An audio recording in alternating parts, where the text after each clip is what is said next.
వాక్యంలోనికి వెళ్దాం. గత 2-3 దినాలుగా మనము ద హోలీ కమ్యూనియన్ గురించి, the power of Holi communion గురించి మాట్లాడుకుంటున్నాం.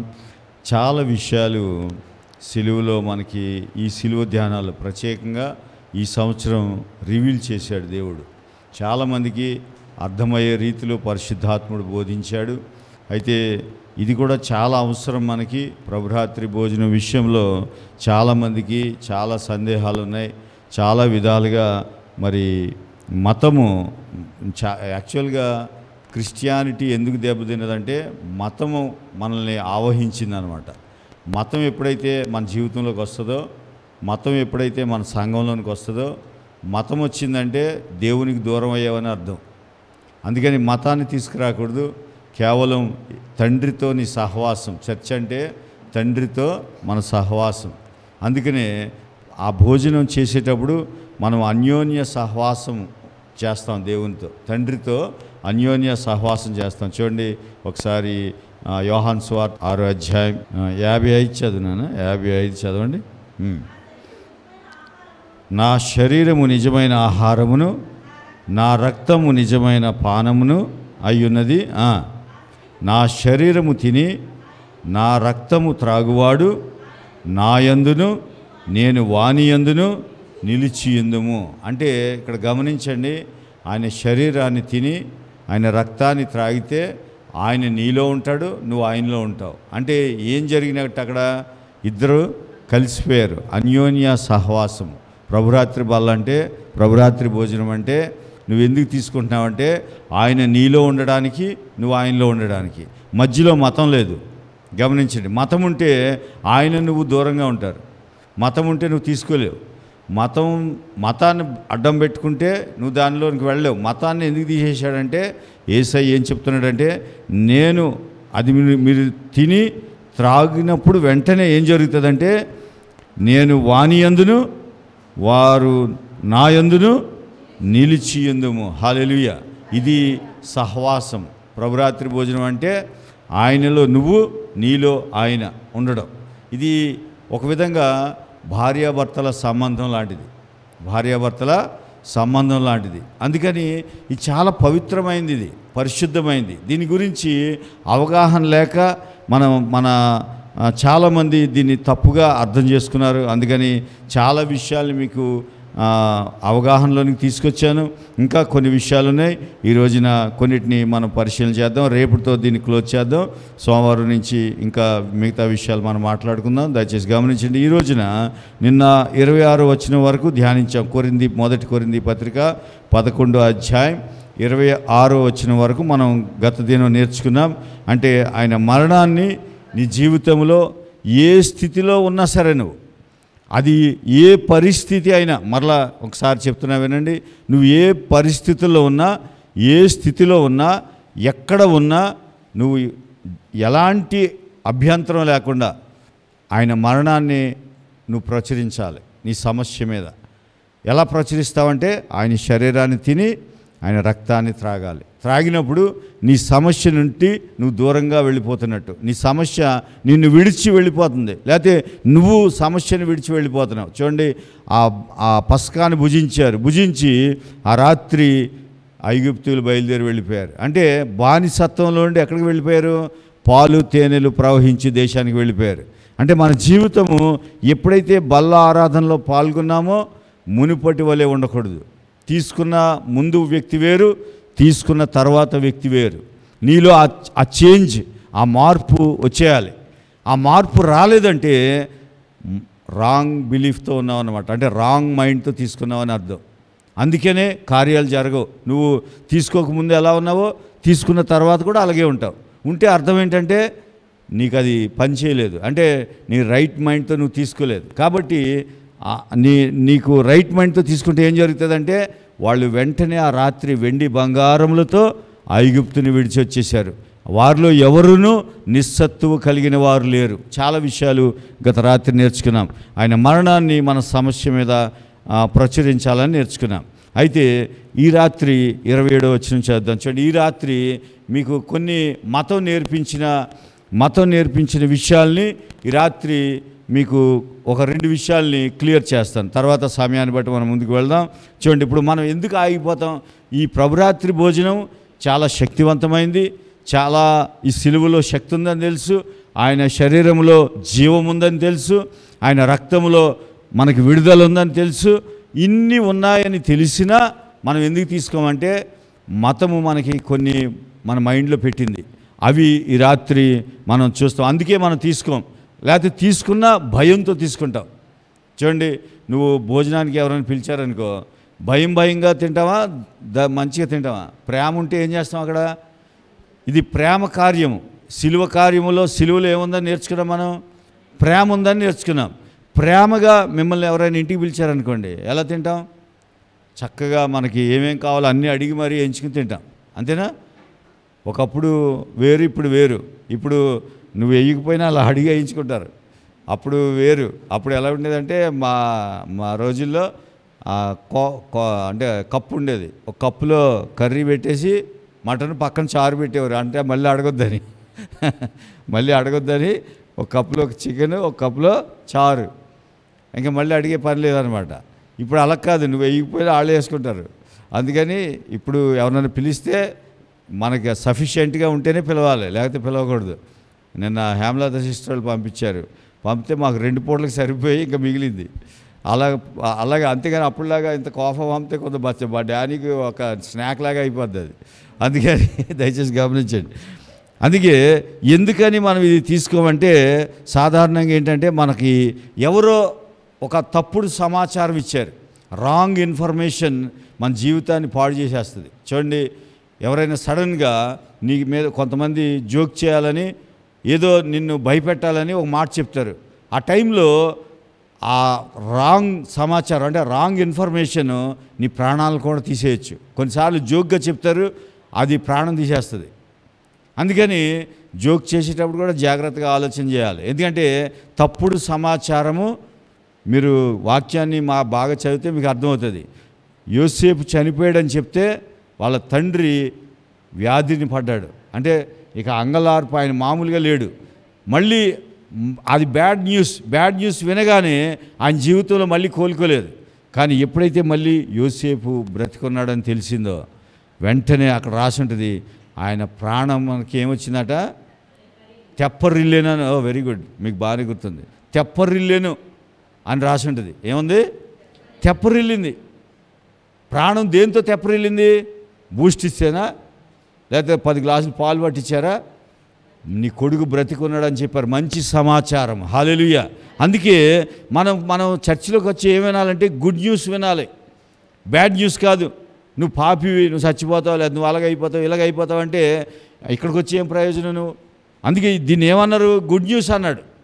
గుడ్ న్యూస్ చెప్పమంటే చర్చిలో కూడా మనం బ్యాడ్ న్యూసే వింటున్నాం. అది చాలా ప్రమాదకరం. బ్యాడ్ న్యూస్ వింటే మన లైఫ్ మీరేదో అనుకుంటున్నారు. మనకు నచ్చిన చర్చికి వెళ్ళామనుకోండి, చర్చి కూడా మనం చూడండి, మన పిల్లల్ని స్కూల్లో వేయాలంటే ర్యాంక్స్ చూస్తాం. అవునా? ఏ ర్యాంక్లో ఉంది స్కూలు చూసి మన పిల్లల్ని అడ్మిట్ చేస్తాం, లేకపోతే వాడి జీవితం పాడవుతుందని. కానీ చర్చి విషయంలో ఇంకా జాగ్రత్తగా ఉండాలి. ఎందుకంటే చర్చిలో నీ గుడ్ న్యూస్ వినలేదనుకో, నువ్వు నీ జీవితము రాంగ్ వేలో వెళ్ళిపోద్ది. అందుకని గుడ్ న్యూస్ వినే చర్చికే రావాలి. అంటే అలాగని మీరు మా చర్చికి రండి అనేది అంటలేదు, కానీ ఎక్కడైనా వెళ్ళు, కానీ గుడ్ న్యూస్ వినాలి. గుడ్ న్యూస్ వింటే మన ఆరోగ్యం తెప్పరిల్లుతుంది, మన ప్రాణం తెప్పరిల్లుతుంది. చూడండి, ఈ రోజున మనం 27వ వచనం నుంచి చదువు. కాబట్టి ఎవడు అయోగ్యముగా ప్రభు యొక్క రొట్టెను తినునో, లేక ఆయన పాత్రలోనిది త్రాగునో, వాడు ప్రభు యొక్క శరీరమును గూర్చియు రక్తమును గూర్చియు అపరాధి అగును. ఈ మాట మీకు మతం నేర్పించిన మాట. అంటే ఇది మంచిదే, కానీ పౌలు గారు ఎందుకు రాశారనేది మనకు అర్థం కాలే. అర్థం కాక ఇది చదువుకుని భయపడిపోతాం. బలలో పాల్గొవాలంటే ఆయన రక్తాన్ని తీసుకోవాలి, ఆయన శరీరాన్ని తీసుకోవాలంటే అక్కడ రాశాడండి, మీకు తెలీదు. అయోగ్యంగా తీసుకుంటే ఇంకా మనం అపరాధి అయిపోతాం, మనం నాశనం అయిపోతాం. ఏదేదో విని అది తీసుకోరు. యాక్చువల్గా మీరు ఇంగ్లీష్ బైబిల్లో ఎన్కేజీవీలో ఏమని ఉంటుందంటే అన్వర్తి మేనర్ అని ఉంటుంది. ఏమన్నది? అన్వర్తీ మేనర్. అన్వర్తీ మేనరా అన్నాడా, అన్వర్తీ పీపుల్ అన్నాడా? మేనర్ అంటే అర్థం ఏంటి పీటర్సన్ గారు? విధి, విధానం. విధానం అంటే అన్వర్తి అంటే అయోగ్యమైన విధానం, అంతేగాని అయోగ్యుడు అనలేదు. జాగ్రత్తగా గమనించాలి, నీ డౌట్ ఈ రాత్రి క్లియర్ అయిపోవాలి. అయోగ్యముగా అన్నాడు. తెలుగు బైబిల్లో కూడా అదే ఉంది, ఇంగ్లీష్ బైబిల్లో కూడా అన్వర్తి మేనర్ అన్నాడు. మేనర్ వేరు, అన్వర్తి పీపుల్ వేరు. లేకపోతే అయోగ్యుడు అయోగ్యురాలు తీసుకోవద్దంటే నిజమే, మీరు అన్నది కూడా కరెక్టే అనుకోవచ్చు, కానీ అక్కడ లేదు, అలాగా బైబిల్లో అలా లేదు. అన్వర్తి మేనర్ అంటే అయోగ్యంగా, అంటే ఆ విధానం నువ్వు తీసుకోవాల్సిన విధానంలో కాకుండా తీసుకోకూడని విధానంలో తీసుకుంటున్నావు. అంటే రైట్ మైండ్ లేదు నీకు, రైట్ మైండ్తో నువ్వు తీసుకోవట్లేదు. అందుకని అన్వర్తి మేనర్గా తీసుకుంటే నీకేముంటుందంటే guilty of the body and blood of the Lord అని ఉంది ఎన్కేజీవీలో. అంటే నీ గిల్టీ అంటే గిల్టీ కాన్షియస్ వస్తుంది, నువ్వు అపరాధి అయిపోతావు. ఎలా తీసుకుంటే? అయోగ్యుడు తీసుకుంటే కాదు, అసలు ఇది ఇచ్చిందే అయోగ్యుడి కోసం, అయోగ్యురాలి కోసం, అంతేగాని నీతిమంతుల కోసం కాదు ఈ ఆహారం. అయోగ్యుడి కోసమే, అయోగ్యురాలు బాగుపడాలని, అయోగ్యుడు బాగుపడాలని ఇది శరీరాన్ని రక్తాన్ని ఇచ్చాడు. మనం ఏం చేసామంటే అయోగ్యంగా అన్వర్తి మేనర్ అని ఉంటే దాన్ని మన వాళ్ళు ఏం చేశారంటే నువ్వు తీసుకోకూడదు, నువ్వు పాపి అయితే తీసుకోవద్దు అంటే మరి ఇచ్చేవాడు కూడా పాపే. ఇప్పుడు మీరు ఏమనుకోవాలంటే ఒక మాట, మీలో పాపం చేయని వాళ్ళు చేయొస్తుందంటే ఎవరు ఎత్తారు? నేను కూడా ఎత్తను, అవునా కదమ్మా? ఉన్న విషయం మాట్లాడుకుందాం, చర్చ అయినా ఏదైనా ఉన్న విషయం మాట్లాడుకోవాలి. పాపం లేని వాళ్ళు చేయొస్తుందా అన్నాం అనుకో, ఎవరు ఎత్తారు? ఎత్తండి, నేను కూడా ఎత్తను. అసలు ఇది ఇచ్చిందే మనకే, అయోగ్యులమనే, అయోగ్యుడు అని, అయోగ్యురాలు అని మనకిచ్చాడు. కాబట్టి బైబిల్లో కూడా అదే రాశాడు, అయోగ్యంగా అంటే ఆ విధానము మార్చుకోమన్నాడు. అంతేగాని అయోగ్యుడు తీసుకోవద్దని లేదు, అయోగ్యురాలు తీసుకోవద్దని లేదు. చూడండి, మీకు ఒకటి రెండు ఉదాహరణలు చెప్తాను. కనాను స్త్రీ, ఆమె బాప్తిసం తీసుకోలేదు, ఆమె క్రిస్టియన్ కాదు, ఆమె ఎవరో కాదు, అసలు ఆమెకి యేసయ్యకి సంబంధం లేదు. ఆమె వచ్చి రొట్టెని అడిగింది. వ్యాధిని తగ్గించమందా, రొట్టె కావాలందా? బల్ల కింద పడే రొట్టె ముక్క చాలంది. ఆ రొట్టె యేసు ప్రభు వారి శరీరం. హల్లెలూయా. అంటే మతం లేదు ఇక్కడ. ఆమె బాప్తిసం తీసుకెళ్ళి అసలు క్రీస్తు ఎవరో తెలియదు ఆమెకి. వచ్చింది, అయ్యా పర్వాలేదు, ఆ బల్ల కింద పడే ఆ రొట్టె ముక్క అయినా నాకు చాలన్నది. హల్లెలూయా. అందుకని నీకు కావాల్సింది ఏంటంటే ఆయన శరీరము, అంతే. ఆయన శరీరంలో జీవం ఉంది. కాబట్టి అయోగ్యంగా అంటే అన్వర్తి మేనర్ అంటే నువ్వు ఎవరో అనుకోవాలంటే యేసు ఎవరో ఆలోచన చేసి తీసుకోవాలంతే. అంతేగాని నేను అయోగ్యుడిని కాబట్టి నేను నీకు ఇచ్చిందే మన కొరకు. కాబట్టి అయోగ్యంగా అంటే సరి అయిన విధానంలో తీసుకోవాలి. అది ఎలాగో మీకు చెప్తాను చూడండి. సరి అయిన విధానం అంటే అసలు ఈ కొరింథీ పత్రికలో కొరింథీ సంఘం అంటే చాలా డేంజర్ సంఘం. ఇది ఒకప్పుడు నాశనం అయిపోయిన పట్టణం, తర్వాత పెద్ద పట్టణం అయిపోయింది. అయిపోయిన తర్వాత ఇక్కడ సంఘాన్ని కట్టిన తర్వాత ఈ సంఘంలో వ్యభిచారం ఉంది. ఈ సంఘంలో విగ్రహారాధన ఉంది. ఈ సంఘంలో లేని పాపం లేదు. అసలు కొరింథీ సంఘంలో లేని పాపం లేదు. అలాంటి సంఘంలో మీరు ఇది తెలియాలంటే దయచేసి మనం ఎక్కడికి వెళ్ళాలంటే 19 నుంచి చదవాలి. 19 వచ్చిన చదవండి అమ్మా. అయోగ్యంగా ఎందుకు అన్నాడు ఈ మాట అంటే, మీలో యోగ్యులైన వారెవరో, వీళ్ళలో ఏమున్నాయి? భిన్నాభిప్రాయాలు ఉన్నాయి. మీరు మొదటి అధ్యాయం చదివితే అక్కడ కూడా చెప్తాడు, అయ్యా అపోల్లో మీ కొరకు సిలువ వేయబడ్డా, పౌలు సిలువ వేయబడ్డా, ఎవరు సిలువ వేయబడ్డారు? మీరు ఎందుకు నేను అపోల్లో వాడని, నేను పౌలు వాడనని గ్రూపులు ఎందుకు పెట్టుకున్నారు? మన సంఘాల్లో గ్రూపులు ఉంటాయి. అసలు ఆ గ్రూపులు ఎప్పుడుంటాయంటే యేసయ్యని బోధించినప్పుడే గ్రూపులు ఉంటాయి. మన సంఘంలో గ్రూపులు ఉండవు. మన చర్చిలో అసలు గ్రూపులే ఉండవు. వస్తారు, వాక్యం వింటారు, నవ్వుకుంటూ వెళ్ళిపోతారు, అంతే. మన సంఘంలో గ్రూపులు ఉండవు. గ్రూపులు ఎక్కడంటే ట్రెజరరు లేకపోతే సెక్రటరీ వీళ్ళందరూ ఉంటారు కదా, అప్పుడు గ్రూపులు ఉంటాయి. అందుకని మన చర్చిలో గ్రూపులే ఉండవు. ఎందుకంటే యేసయ్యని బోధిస్తాం, చక్కగా సంతోషంగా వెళ్ళిపోతాం. దయచేసి గమనించండి, గ్రూపులు ఉన్నాయని చెప్తూ తర్వాత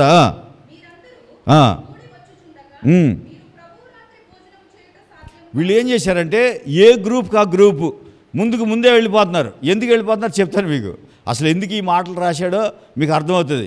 ఎక్కడికక్కడ ముందుకు ముందే ఏ గ్రూప్కి ఆ గ్రూప్ పరిగెత్తుకుంటా బల్లకి వెళ్ళిపోతున్నారు. బల్ల ఆరాధన ప్రభు బల్ల తీసుకోవాలని. ఎందుకు వెళ్తున్నారంటే మీరు గమనించండి. అనగా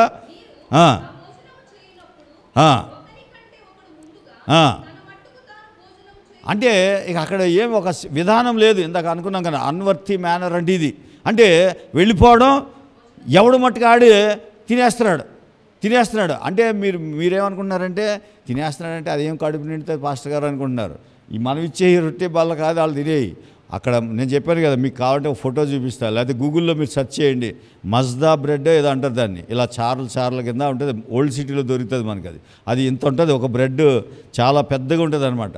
ఆ రొట్టెని భుజించి పెద్ద అది అక్కడ ఉంది చూడండి, అది చిన్నది యాక్చువల్గా. అలాంటి కప్పు నిండా ద్రాక్షారసం తీసుకుంటారు. అది వాళ్ళ సిస్టమ్, యూదుల సిస్టమ్. అందుకని వీళ్ళు వెళ్ళి ఎలా తీసుకుంటున్నారంటే ఆ రొట్టె తినేసి అది తాగేసి తర్వాత చదువునన్న ఇందువలన అంటే వెనకాలలో వచ్చిన వాళ్ళకి ఉండలేదు. ఆ చర్చిలో ఏమవుతుందంటే వెనకాల వచ్చిన వాళ్ళకి ప్రభురాత్రి భోజనం ఉండట్లేదు. ఎందుకు ఉండట్లేదు అంటే ఎవడు మట్టుకు వాడే వచ్చాడు, తినేడు, తాగేస్తే ఏం జరుగుతుంది చూడండి.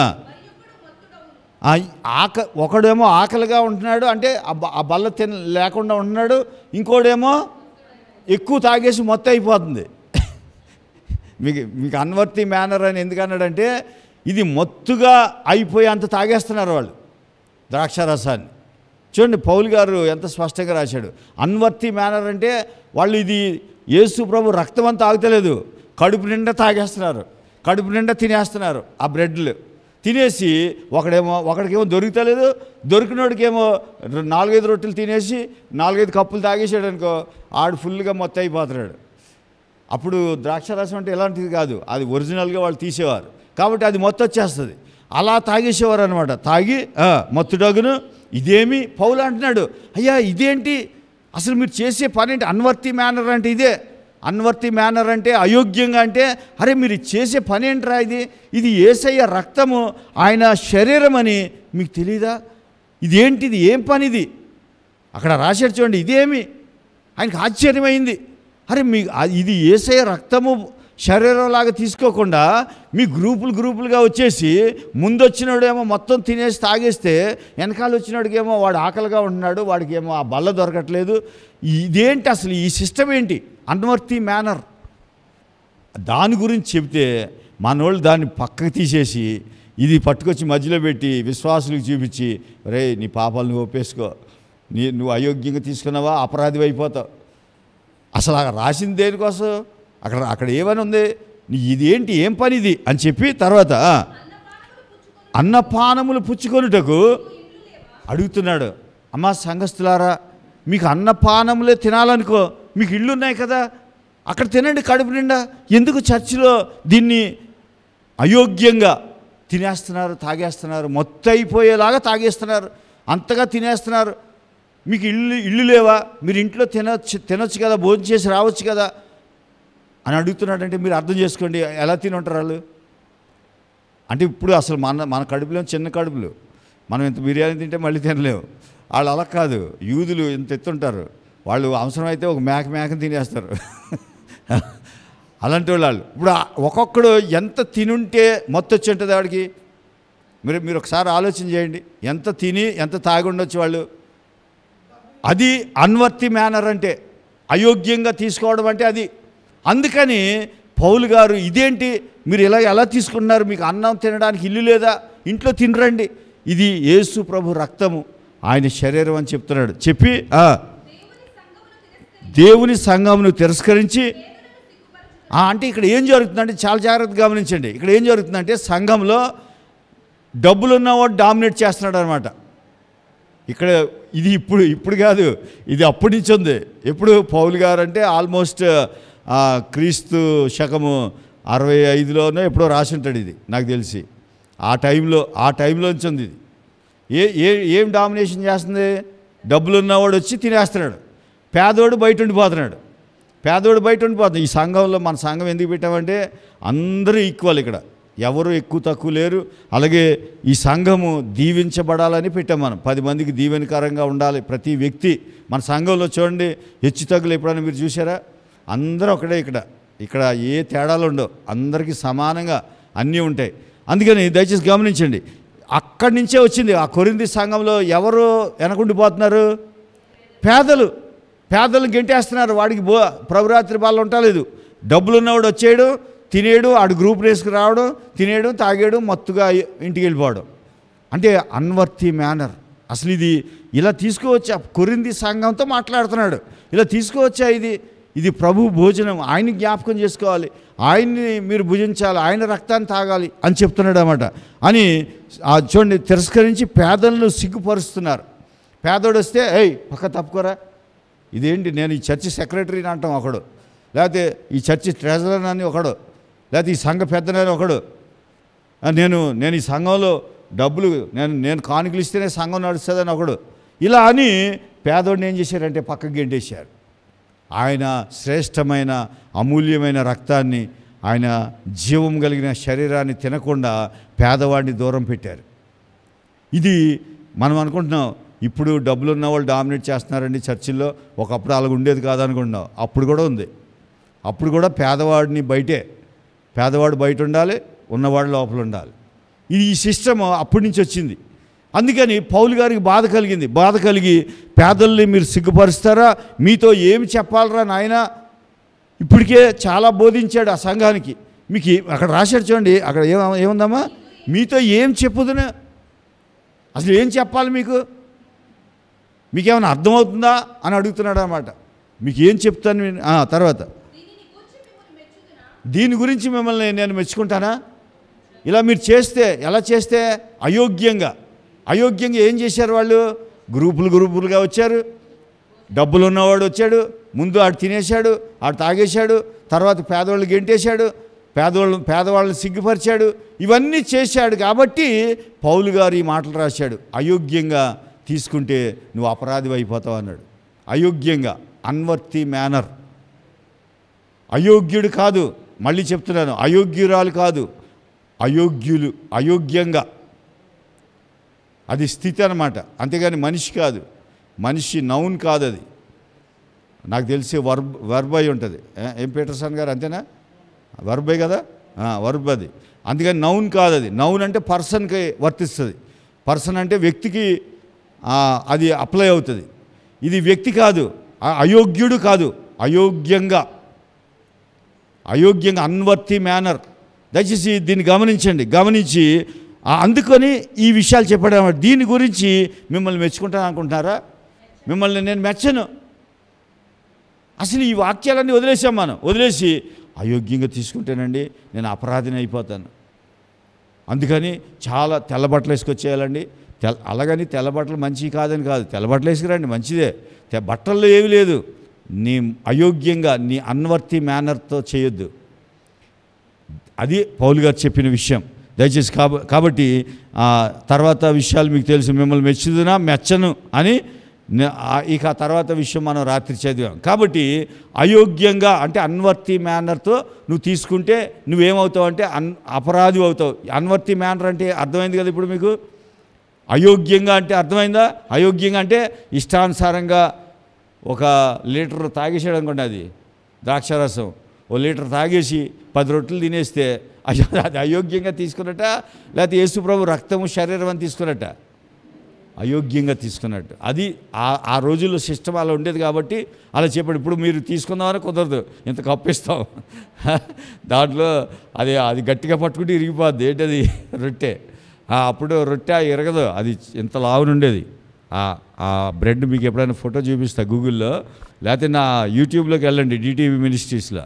అందులో మీకు 2 మెసేజ్లు ఉంటాయి. ఆ 2 మెసేజ్లు మీరు వింటే ఇంకా వివరంగా ఉంటాయి. దాంట్లో చాలా విషయాలు చెప్పాను. దాంట్లో 2 మెసేజ్లు, పార్ట్ 1 పార్ట్ 2 అని ఉంటుంది. హోలీ కమ్యూనియన్ గురించి నేను యూట్యూబ్లో 4 ఇయర్స్ అయింది చెప్పి. ఆ మెసేజ్లు 2 వినండి. ఒకటి 51 మినిట్స్ ఉంటుంది, ఇంకోటి 41 మినిట్స్ ఉంటుంది. అది 2 వింటే మీకు ఇంకా క్లారిటీ వస్తుంది. నేను ఇక్కడ మొత్తం చెప్పడానికి అవ్వలేదు, కానీ అది వింటే ఇంకా క్లారిటీ వస్తుంది. అందుకని అయోగ్యముగా అంటే అది అర్థం. రెండోది కాబట్టి ఇక్కడ టైం అయిపోయినట్టుంది. పరీక్షించుకొనవలెను. సరే, ఈ మాట కూడా చెప్పేసి నేను ముగిస్తాను. చూడండి, అయోగ్యంగా అంటే అర్థమైంది. ఇప్పుడు అపరాధి అవుతాడు, అప్పుడు అయోగ్యంగా నువ్వు తీసుకోవట్లేదు, యోగ్యంగానే తీసుకున్నావు. యోగ్యంగా అంటే ఇది యేసు ప్రభు రక్తము, పరిశుద్ధ రక్తము, ఇది ఆయన శరీరము, ఆయన పరిశుద్ధమైన జీవం గల శరీరం అని తీసుకుంటే యోగ్యంగా తీసుకున్నట్టు.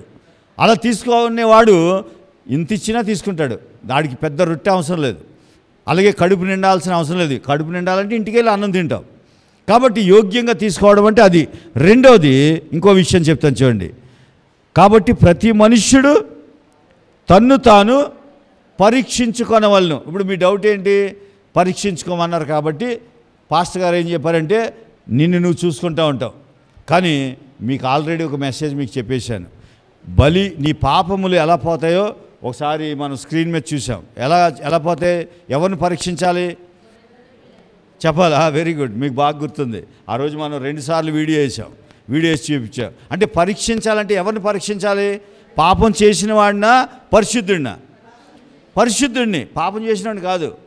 ఆ రోజు పిక్చర్ వేసాం కదా. పాపం చేసినాడు ఒక కళంకమైన, ముడతైన, డాగైన, ఏ వ్యాధి లేని పరిశుద్ధమైన గొర్రె పిల్లల్ని తీసుకొచ్చాడు. ఇప్పుడు యాజకుడు దేన్ని పరీక్షించాడు? పాపినా పరిశుద్ధుడినా? పరిశుద్ధమైన దాన్ని పరీక్షించాడు. కాబట్టి పరీక్షించుకోమంటే ఏం పరీక్షించుకోవాలంటే నిన్ను నువ్వు తన్ను తాను పరీక్షించుకోవాలంటే ఏమని పరీక్షించుకోవాలి? నువ్వు యేసయ్య పరిశుద్ధుడు, నా పాపాలకి వెల చెల్లించిన గొర్రె పిల్లని పరీక్షించుకోవాలి. నువ్వు స్కాన్ చేసుకోవాలి ఆయనలో. దాన్ని పౌలు చెప్తున్నాడు అన్నమాట. నువ్వు పరీక్షించుకోమంటే అర్థం ఏంటంటే నువ్వు ఎంత పాపివో పరీక్షించుకోమనలే, నీ పాపములు ఎవరిలో కడగబడ్డాయో పరీక్షించుకోమన్నాడు. హల్లెలూయా. గొర్రె పిల్ల ఆల్రెడీ సిద్ధపడి ఉంది. ఇప్పుడు గొర్రె పిల్ల ఉంది కాబట్టి నువ్వు పరీక్షించుకునేటప్పుడు ఏం చేయాలంటే గొర్రె పిల్లలు నువ్వు చూసుకోవాలన్నమాట. చూసుకోగానే ఆ పరిశుద్ధుడు నీ పాపములు తీసేశాడు. ఎక్స్చేంజ్ జరిగింది. ఏమని జరిగింది? మా కొరింథీ పత్రిక 5:21 చదవండి. 2 కొరింథీ అది 5:21. ఎక్స్చేంజ్ జరిగింది. ఇది పరీక్షించుకోవడం అలా పరీక్షించుకోవాలి. ఎందుకనగా మనం ఆయన యందు దేవుని నీతి అగునట్లు పాపమెరుగని ఆయనను మన కోసము పాపముగా చేశాను. అంటే నువ్వు ఏమని పరీక్షించుకోవాలి? యేసు ప్రభు నా కొరకు పాపముగా చేయబడ్డాడు, నేను దేవుని నీతిగా చేయబడ్డాను అని ఆ బల్లను తీసుకోవాలి. అది పరీక్షించుకోవడం అంటే. అంతేగాని నిజంగా నువ్వు పరీక్షించుకుంటే నేను చెప్తున్నాను, నువ్వు మరణించేంత వరకు బల్లలో పాలు పంపలు పొందలేవు. ఏ వ్యక్తి, నేను కూడా పొందలేను. ఎందుకనంటే నేను మీకు చెప్పాను, పాపం అంటే వ్యభిచారము, సిగరెట్ తాగడం, లేకపోతే ఇంకే దొంగతనం చేయడం పాపం. అదే పాపం కాదు. నేను చాలాసార్లు చెప్తా ఉంటాను, మేలు చేయనెరిగియుండియు మేలు చేయకుండిన ఎడల అది పాపం. అలాగే విశ్వాసము కానిదేదో అది పాపం. అంటే ప్రతి నిమిషానికి మనం ప్రతి సెకండ్కి తప్పు చేస్తాం. ఏ వ్యక్తి తీసుకోలేడు అలా అంటే. అందుకని నీ పరీక్ష అంతా తన్ను తాను పరీక్షించుకోవాలంటే నువ్వు యేసు ప్రభువులో నువ్వు పరీక్షించుకోవాలి. క్రీస్తునందు నువ్వెవరు అంటే కొరింథీ పత్రికలో అంటాడు, క్రీస్తునందున్న ఎడల మీరు నూతన సృష్టి. హల్లెలూయా. క్రీస్తునందు చూసుకోవాలి. పరీక్ష అంటే క్రీస్తునందు నువ్వు చూసుకోవాలి. అది గొర్రె పిల్ల రక్తంలో నువ్వు చూసుకోవాలి, ఆయన శరీరంలో నువ్వు చూసుకోవాలి. అప్పుడు నువ్వెవరు అంటే దేవుని నీతివి. ఎందుకంటే నీ పాపములు ఎక్స్చేంజ్ చేయబడ్డాయి సిలువలో. ఇది మీరు గమనించాలి. వీలైతే రేపు దీని గురించి ఇంకా కొన్ని విషయాలు చెప్తాను. కాబట్టి ఇది 2వ విషయం. ఇంకా 2 విషయాలు ఉన్నాయి. 29లో ఏమంటాడంటే వివేచింపక అనగానే మీకు డౌటు. తర్వాత ఇంకో మాట అంటాడు 31లో విమర్శించుకొని ఎడల తీర్పు పొందాం. అంటే ఈ 4 మిమ్మల్ని ప్రభురాత్రి భోజనానికి దూరం చేసాయి. ఇది అంటే వాక్యం దూరం చేయలే, మతం దూరం చేసింది. ఈ 4 వర్డ్స్ ఉంటాయి బైబిల్లో. అయోగ్యంగా, తర్వాత తను తాను పరీక్షించుకోవాలి, వివేచించాలి, విమర్శించుకోవాలి. ఈ 4 విషయాలు మిమ్మల్ని ప్రభురాత్రి భోజనం నుంచి, ఆ జీవము గల ఆ రక్తంలో నుండి మిమ్మల్ని దూరం చేశాయి. కాబట్టి ఈ 4 విషయాల్ని మీకు చాలా వివరంగా రేపు కూడా చెప్తాను. చెప్పిన తర్వాత మనం దీన్ని ముగించుకుందాం. మీకు మరలా చెప్తున్నాను, ఇంకా డీటెయిల్గా మీరు వినాలనుకుంటే యూట్యూబ్కి వెళ్ళండి, డిటిబి మినిస్ట్రీస్ అని కొట్టండి. దాంట్లో హోలీ కమ్యూనియన్ గురించి పార్ట్ 1 పార్ట్ 2 ఉంటుంది. ఆ 2 వినండి. 7 అంశాలు దాంట్లో మాట్లాడాను నేను. ఆ 7 అంశాలు బల్ల గురించే మాట్లాడాను. దాంట్లో చాలా వివరంగా ఉంటుంది. అది వినండి. మీకు చాలా డౌట్లు, అసలు జీవితంలో డౌట్ రాదు. ఇక యేసయ్యని వద్దంటే ఆయన ఆ పరిశుద్ధమైన ఆ యొక్క ప్రభురాత్రి భోజనంలో మనం పాల్గొంటాం. కాబట్టి ఈ రోజుకి ఈ వాక్యము దేవుడు దీవించునుగాక.